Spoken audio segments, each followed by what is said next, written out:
All right, so let's go to the situation in Iran, which you're probably more up on than I am. But basically, obviously, we're still trying to figure out what was the extent of the bombing, to how much damage was done to Iran, how Well, much how much enriched uranium did they get out, and all that. It doesn't look like there was that much damage. no. An Iranian intelligence assessment is that we really didn't do much damage, and they had already gotten all the enriched uranium out in the weeks before the bombing, anticipating that the bombing was going to come. Well, we all knew it was going to come, right? Or that it might come. Yeah, we all did. Do you think that was intentional? It's I do. so like I scuba dive, right? And one of the things people who worry about scuba diving worry about sharks, and Yeah. they always say like, you know, should I look out for sharks? I'm like, no, you shouldn't worry about sharks, because if you see the shark, he's not going to attack you. And if he does attack you, you'll never see it coming. Um, it's like that. If we were really going to bomb Iran and catch them with their pants down, we just would have done it out of a clear blue sky, right? That's We right. wouldn't have had all this like working up the tension, and analysts on all the networks talking about it. So obviously the Iranians, they're not idiots. They know what's coming. So obviously they're going to move their stuff. I think this was a very elaborate effort for everybody to save face. I really think that's what it's been about. Yeah, The Israelis killed a lot of people, which makes the Iranians very, very angry. sure. We talked about this on the show where the Israeli strategy, Well, that's their deal. They always do that. yeah, the Israeli strategy is if there's a target in an apartment building, they'll blow up the entire city block to get that guy. Now they're going to kill 300 other people, but their target is that guy. The Iranians didn't do that. Their targeting was far more specific, and that's why the Israeli casualty numbers were so much lower. But now we're learning that we really didn't put the Iranians out of business. The U.S. attacks were not crippling. They had already gotten the enriched uranium out, and in the event that they want to reconstitute what they had, it would be relatively easy. Another thing, too, the Iranians said yesterday that they are ready and willing to go back to the negotiating table. Why? I have no idea. But they're ready to continue talking. And this tells me that the Iranians are far more reasonable than the Israelis have been and will be on this issue. The Israelis just want everything destroyed. Yeah, that's their thing, right? They've convinced themselves, or at least they've convinced the world, that they are convinced that the biggest existential threat to Israel is Iran. Yeah, I have become convinced that the biggest existential threat to Israel is the Israeli government, and because totally it agree. relies completely on international support and everybody liking them, right? At the UN, at the ICJ, at the ICC, and that's not true anymore. I Yeah. mean, they're underwater in the polls.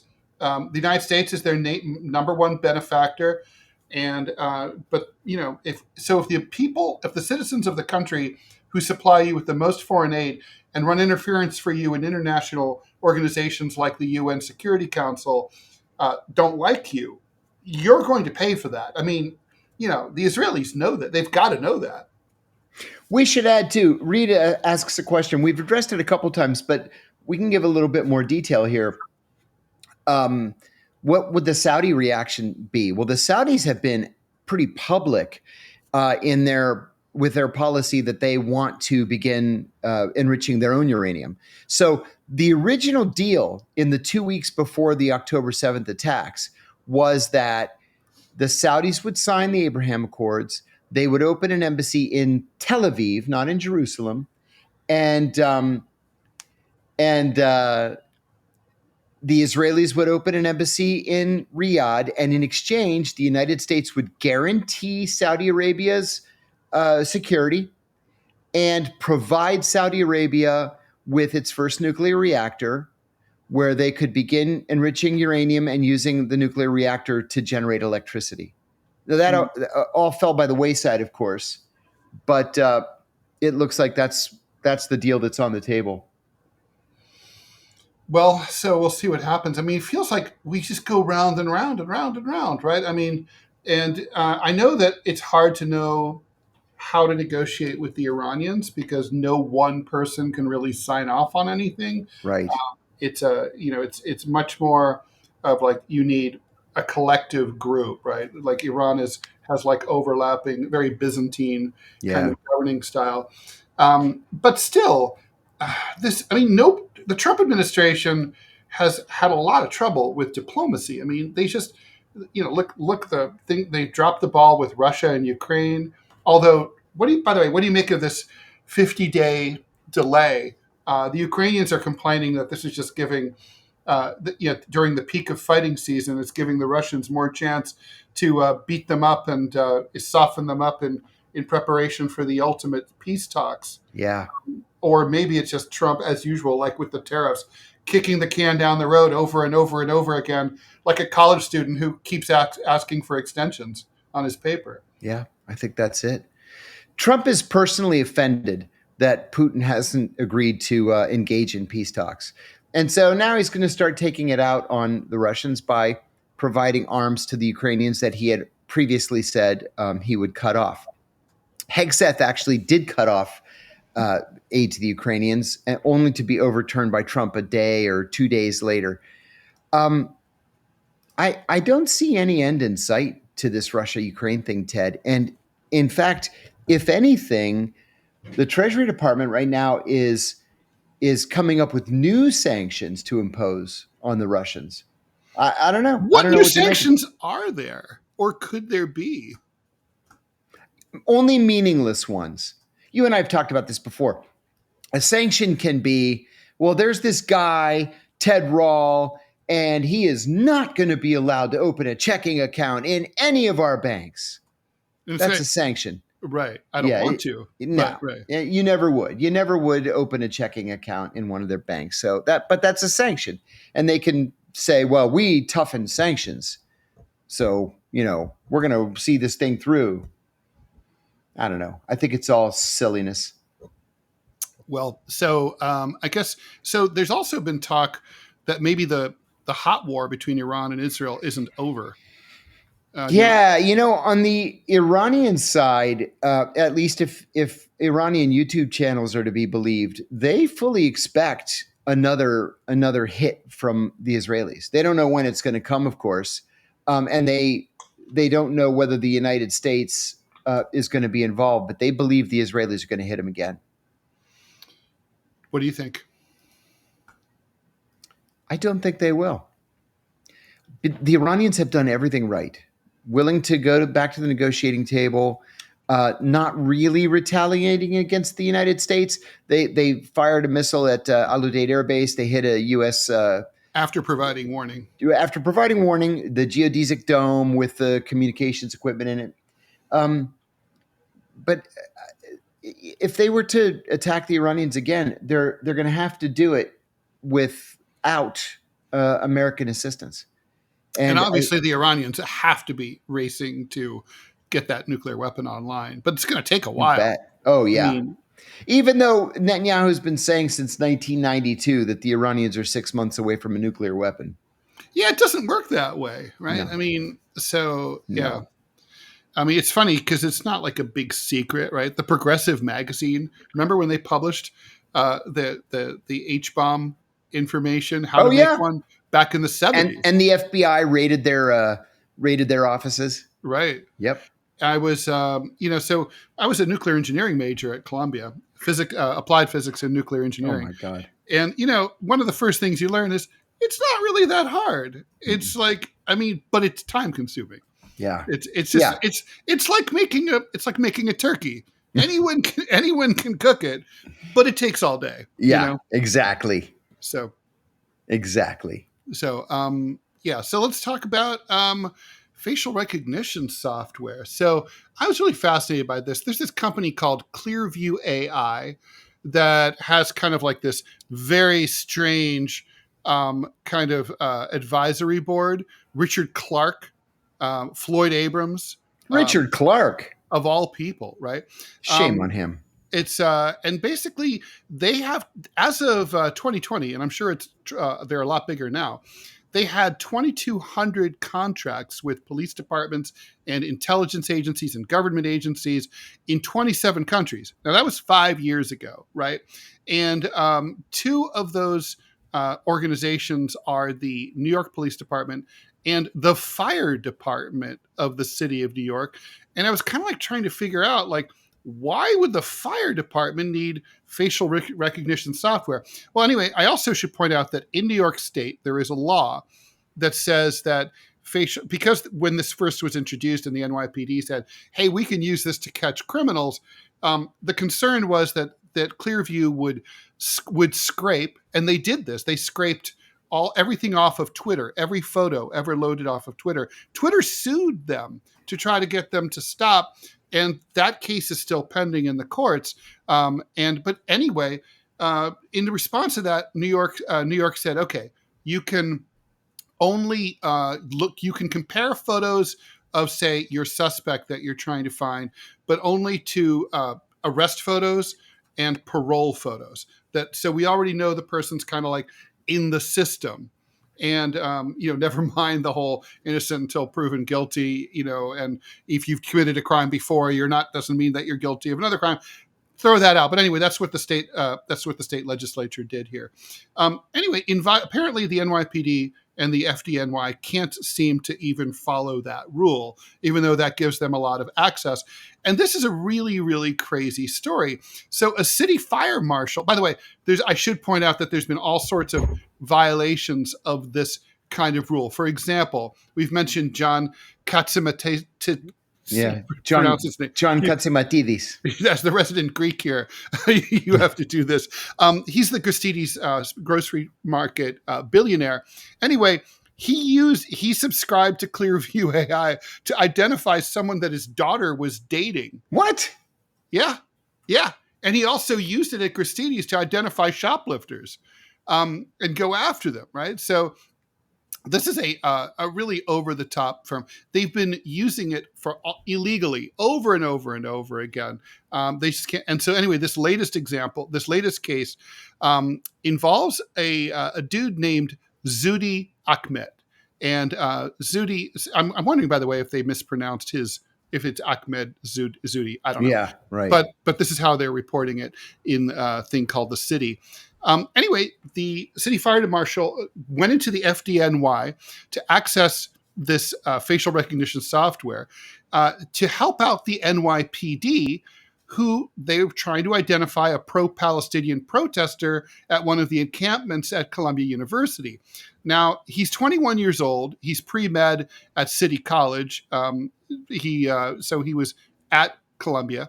He's accused of throwing a rock at a pro-Israel Zionist protester back a year ago during the April 2024 protests at Columbia. Anyway, the cops identified him using his old prom photos from high school that they found on social media, which is illegal. He was charged with felony assault, third-degree assault as a hate crime, which was then reduced to misdemeanor second-degree aggravated harassment. A criminal court judge dismissed the case and now and was very angry about it. And she said, where the state routinely gathers, searches, seizes, and preserves colossal amounts of information, transparency must remain a touchstone, lest fairness be lost. Judge Valentina Morales wrote. So anyway, the point is that they keep doing this over and over again. Is it time to ban the use entirely of this technology? Which, by the way, NYPD officers have repeatedly downloaded it to their own private phones, tapped into the base, and used it to investigate, for example, people that they suspect of their wives cheating with or whatever. They just can't help themselves. It's been abused so much. I mean, should we just ban the cops from using it? I would. I know I'm biased, but I would, because I don't trust the cops. I don't trust the firemen even. You know as well as I do, a lot of these cops are going to, see a beautiful woman in the next car, and they're going to take a picture and put it through facial recognition software so they can get her phone number, get her address, her home address, see if she's married or whatever. It's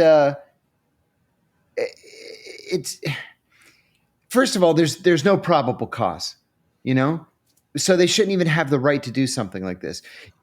there are only 17 states in America that are ID on demand states. Okay, so in 33 states, the cops cannot come up to you and say, "Hey, you have an ID? Let me see your ID." It's like you can only see my ID have um, if you have articulable suspicion that I have committed a crime, am committing a crime, or am going to commit a crime. You can't just walk up to me and ask to see my ID and then Obviously, run if my you're name. driving a vehicle, that's a different If you're matter. driving a vehicle, it's different. Yeah.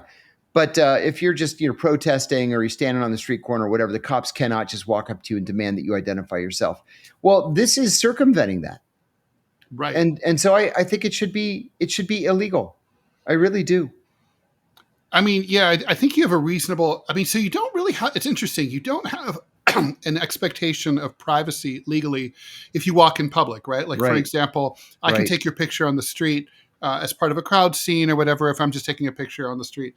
But at the same time, I do think you should be free from thinking that your photo is going to end up in a database that could then, and this is not outlandish, could then be fed into a drone, an assassination drone that can track you down based on your face, identify you, and Yeah. then shoot you remotely, even without a human operator controlling it. That technology is now, it exists. It's been deployed. And also, Clearview AI doesn't seem to be very discriminate about who they lease this to. The Ukrainian Ministry of Defense, for example, is one of their customers, and they claim that the Ukrainians now have access to 2 billion images from Russian social media Oh my at their God. disposal.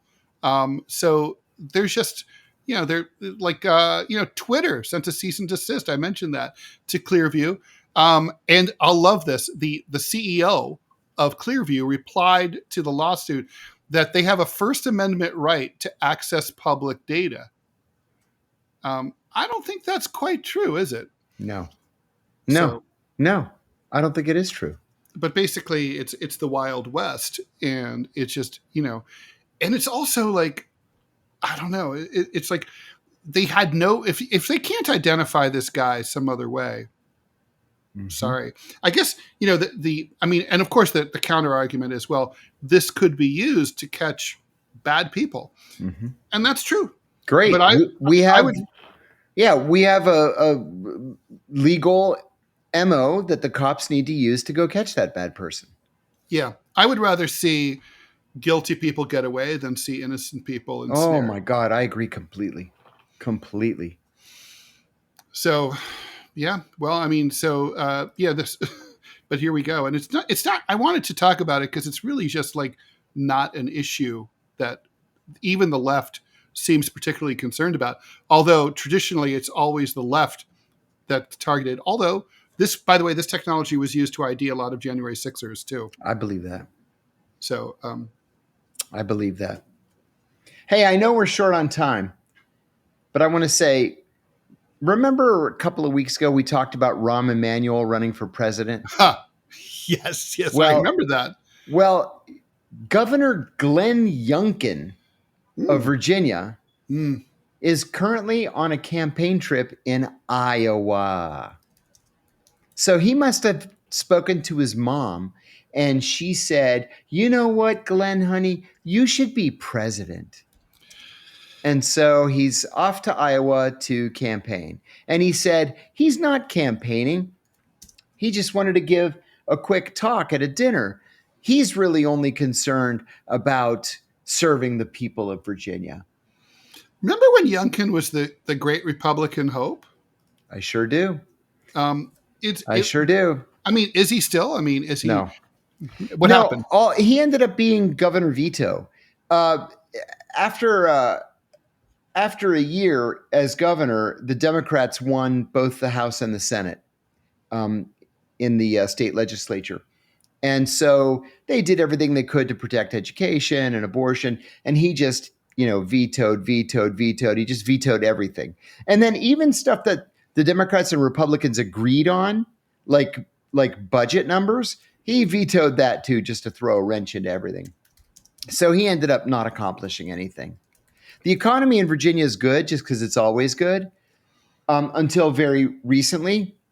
And it's because there have been federal layoffs for the first time since 1977. Mm-hmm, mm-hmm. So, I mean, the buck has to stop somewhere. He took credit for the good economy. He's going to have to take credit for the bad economy as well. Ideologically, where does he fit in terms of the whole country club Republican versus MAGA populist? Yeah, very, very much the country club Republican. Very much so. The guy's a multi-millionaire. He's a businessman. He was one of the founding partners of BlackRock Finance. Plenty of money. He liked to call himself almost 4 years ago as Donald Trump without the negatives.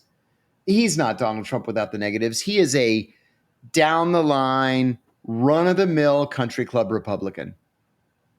Yeah, I don't see that coming back soon. It could come back at some point, but not someday. Yeah, maybe after I'm dead. USC has a question here. What do you think about what do we think about Newsom trying to expand his likability by going on shows like Sean Ryan? I mean, I think it's smart.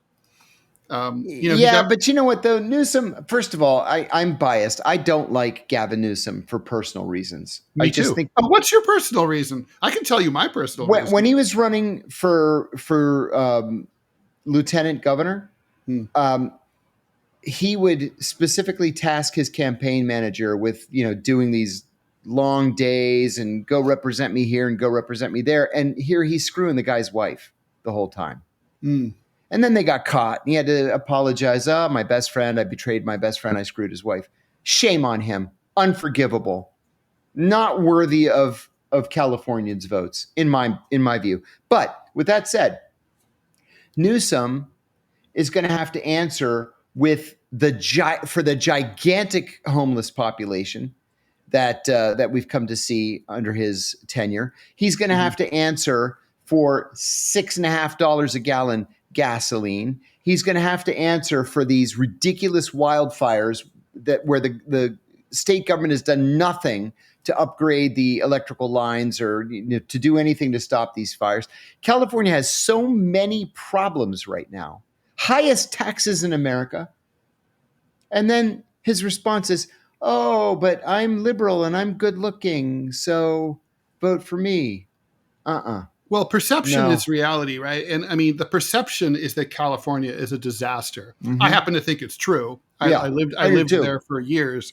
But I think, and also, it's not like when Clinton, former governor of Arkansas, ran in 92, the national press didn't go to Little Rock to look around. If they had, they might have been like, guy who gave us this shithole shouldn't be president of the United States. But California is not secret.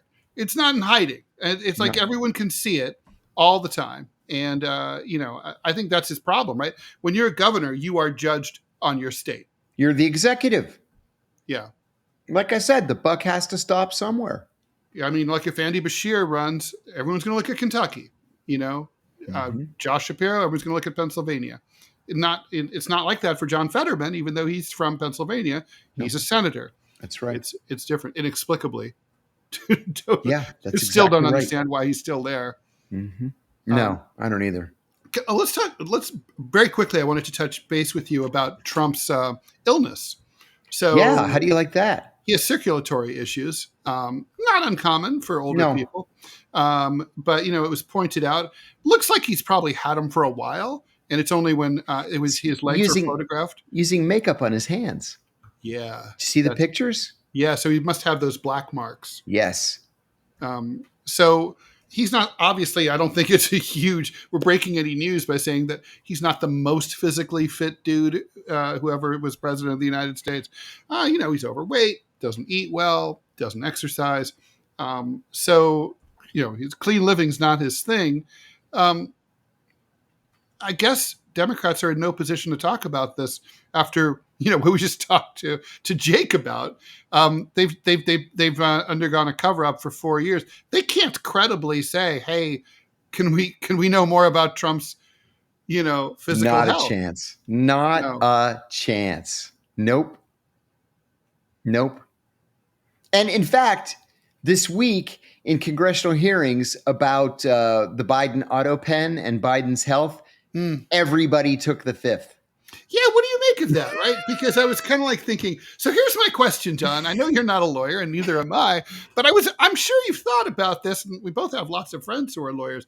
Okay, so I understood that the doctor pleading doctor-patient confidentiality, okay, but he also pled the fifth. Okay, but there's no law against covering up the failing mental acuity of the president of the United States. It's not against the law. No. So but the only reason to plead the fifth is to avoid self-incrimination. Mm-hmm. So what's going on? Was this just to show contempt for the process? I think it was. I think that's exactly what it was. That the Democrats, see, this is one of the reasons why I hate the Democrats.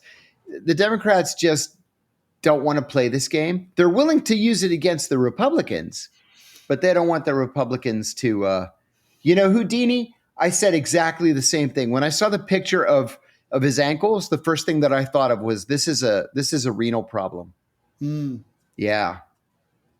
Yes, I thought the same thing. I mean, it can probably be, managed for a while. Oh yeah. Yeah. Without a doubt. But I have to be full cards on the table, John. I've never thought that Trump was going to finish his term. I remember you saying that a long time ago. I mean, who knows? Yeah. And who knows, that may be the plan. Who knows?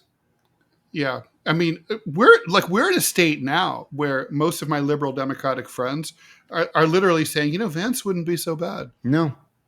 I've said from the beginning, I'm more impressed with Vance's wife than I am with Vance even. Well, but when someone has an impressive wife, you always think like, there must be more to that guy. She married him.